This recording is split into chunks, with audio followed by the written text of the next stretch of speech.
Hello everyone, कैसे हो सब लोग। उम्मीद है कि सब बहुत अच्छे से होंगे। इस वीडियो में हम डिस्कशन करने वाले हैं क्वेश्चन नंबर 9 के सेकंड पार्ट के सॉल्यूशन के बारे में। अगर आपने इसे प्रीवियस वीडियो अभी तक नहीं देखा, साथ ही साथ आने वाले वीडियोस का सॉल्यूशन देखना चाहते हो तो कंप्लीट प्लेलिस्ट का लिंक मिलेगा आपको डिस्क्रिप्शन में। तो एक बार डिस्क्रिप्शन आप जरूर चेक कर लोगे। क्या है क्वेश्चन नंबर सेकंड में, the diagram below shows a cooling curve for a substance. यानी कि ये हमें क्या दिया है, कूलिंग कर्व दिया है सब्सटेंस का। ठीक है, अच्छी बात है। एक तरफ हमें टाइम दिया हुआ है, एक तरफ हमें टेम्परेचर। इस साइड हमें टाइम दिया हुआ है और इस साइड हमें क्या दिया हुआ है, टेम्परेचर दिया हुआ है, वो भी किसमें, डिग्री सेल्सियस में। ठीक है, तो ए पार्ट में दिया है state the temperature at which the substance condense का मतलब क्या होता है कि अगर कोई हमारा सब्सटेंस है जो गैसियस स्टेट से किस स्टेट में आता है, लिक्विड स्टेट में आता है, तो उस प्रोसेस को हम लोग बोलते हैं कंडेंसेशन, और उसको गैस को क्या बोलते हैं कि कंडेंस हो गया, है ना। यानी कि गैस से लिक्विड स्टेट में। अगर आप देखो तो यहां पर एक हमें लाइन देखने को मिल रहा है, ठीक है। ये लाइन हमें क्या बताना चाहता है कि यहां पर कोई एक ऐसा पॉइंट है जहां पर ये जो टेम्परेचर है वो कांस्टेंट है। और टेम्परेचर कांस्टेंट कब होता है, जैसे अगर वाटर के केस में लो तो जब वो क्या होता है कि सॉलिड से लिक्विड स्टेट में जाता है या लिक्विड से गैसेस स्टेट में जाता है ना।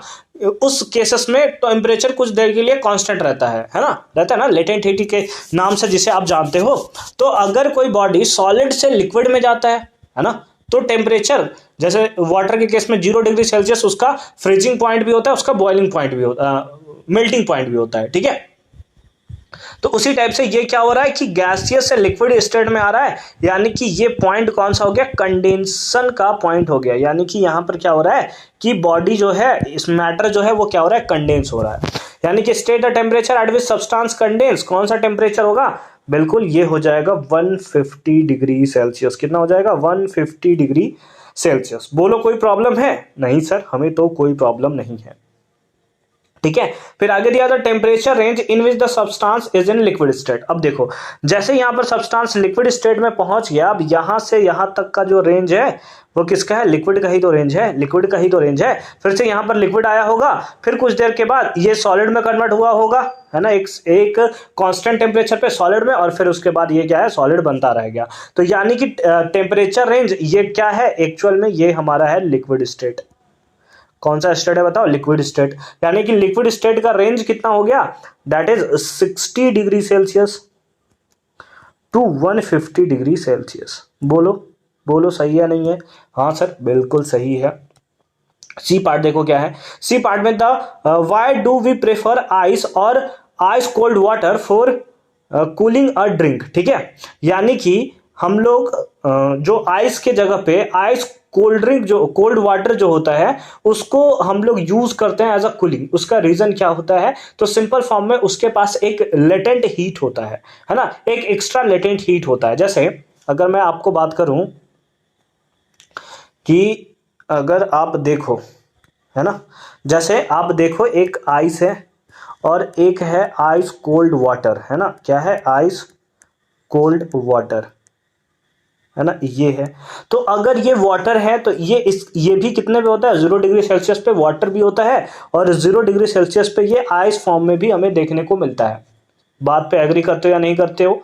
हाँ सर, बिल्कुल। यानी कि 0 डिग्री सेल्सियस दोनों स्टेट के लिए होता है। यानी 0 डिग्री सेल्सियस पे, है ना, 0 डिग्री सेल्सियस पे ये वाटर जो है सॉलिड फॉर्म में है, और यहां पर क्या है, लिक्विड फॉर्म में, ये हमारा सिंपल फॉर्म में क्या है, प्रेजेंट है। ठीक है, 0 डिग्री सेल्सियस पे है दोनों।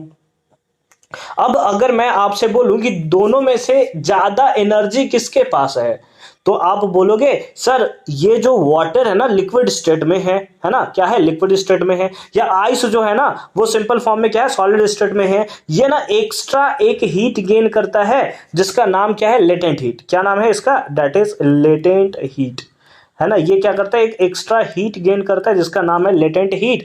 तब जाकर ये क्या बनाता है, कोल्ड वाटर बनता है 0 डिग्री सेल्सियस पे, लेकिन वो किस में बन जाएगा, वाटर के फॉर्म में कन्वर्ट हो जाएगा। तो उस केस में आप देख रहे हो कि कोल्ड वाटर के पास एक एक्स्ट्रा हीट है, कौन सा, दैट इज लेटेंट हीट। बस उसी को सिंपल फॉर्म में हम लोग यहाँ पे लिख देंगे कि ice piece 0 degree Celsius do not possess latent heat of fusion, ये पोज नहीं करते, whereas water at 0 degree Celsius possess are latent heat of fusion, जबकि ये क्या करते हैं कि 0 डिग्री सेल्सियस पे कोई वाटर है ना, तो वो क्या करता है कि एक एक्स्ट्रा हीट रखता है, कौन सा, that is latent heat of fusion.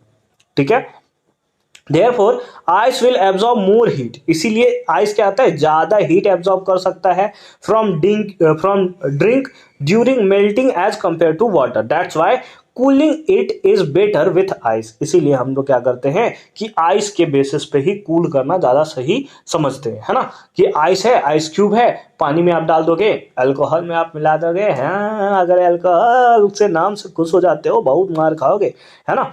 तो उस केस में क्या होता है कि जो हमारे पास आइस होता है उसके बेसिस पे ज़्यादा अच्छे से वो कूल होता है। ये पार्ट आई होप कि समझ में आया होगा आपको अच्छे तरीके से। मिलते हैं आपसे अगली वीडियो में इसके थर्ड और लास्ट पार्ट के सॉल्यूशन के साथ। तब तक के लिए अच्छे से पढ़ाई करते रहिए। All the very best for your upcoming examination.